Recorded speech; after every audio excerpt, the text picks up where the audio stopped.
Hello. কর্ণ চ্যাটার্জি। আমি জানি শিবপ্রসাদ, আমি জানি যে আমাকে ল্যাজে খেলানো হচ্ছে, আর ল্যাজে খেলাচ্ছে পরশুরাম। কিন্তু কোনো লাভ নেই। আজকে আর কয়েক ঘন্টার মধ্যেই পরশুরামকে সেই পরিচয় আমার কাছে চলে আসবে, আর কয়েক ঘন্টার মধ্যে তার সত্যিকারের পরিচয় আমার কাছে চলে আসবে, বুঝতে পেরেছো? আর কয়েক ঘন্টার মধ্যে। আর তারপর শুট করে দেব ওকে, ওকে আমি শুট করে দেব। কিচ্ছু করতে পারবেন না আপনি। কি বলছো কি তুমি? খুঁজেই পাবেন না পরশুরামকে। তুমি কি করে জানলে? সেটা আমার ধারণা।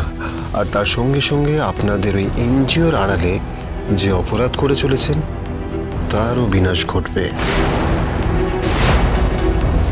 তোমার কথাগুলো কেমন পরশুরামের মতো শোনায়।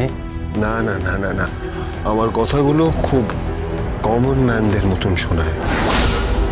সমস্ত সাধারণ মানুষের একই জ্বালা, অপরাধ কবে শেষ হবে, অন্যায় কবে শেষ হবে, আপনার মতন অপরাধীরা কবে ধরা পড়বে, আর তারপর একটা সুস্থ স্বাস্থ্যকর সমাজ তৈরি হবে।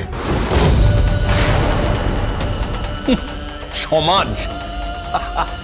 সমাজ সমাজ ডিকটেট করব আমরাই, সারা জীবন আমরাই। না না না না না না, পারবেন না। কারণ আমাদের ছেলে মেয়েদের জেনারেশন যখন উঠে আসবে তখন আপনারা পারবেন না। আর আপনারা জেন জিকেই সামলাতে পারছেন না, জেন আলফাকে কি সামলাবেন? জানুন তো। দেখা যাক দেখা যাক শিবপ্রসাদ। আর কয়েক ঘন্টার মধ্যেই পরশুরামের আসল পরিচয় পেয়ে ওকে আমি শুট করব, আর তারপর তোমাকে আমি ফোন করে দেব।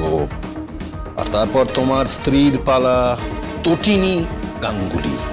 প্রথম গুলিটার নিশানা নির্ভুল ছিল না, পরের গুলিটা আমি করব।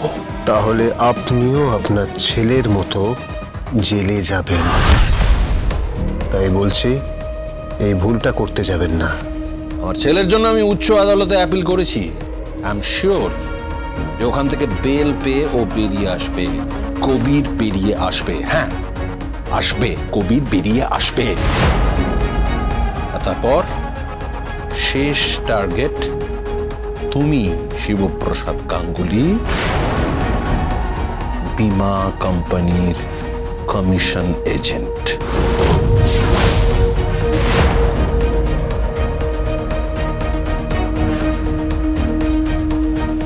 চেনেন আপনি আমাকে?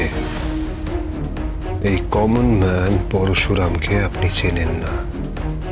আপনি জানেন না আমি কি করতে চলেছি, আর আমার মিশন সফল হবেই।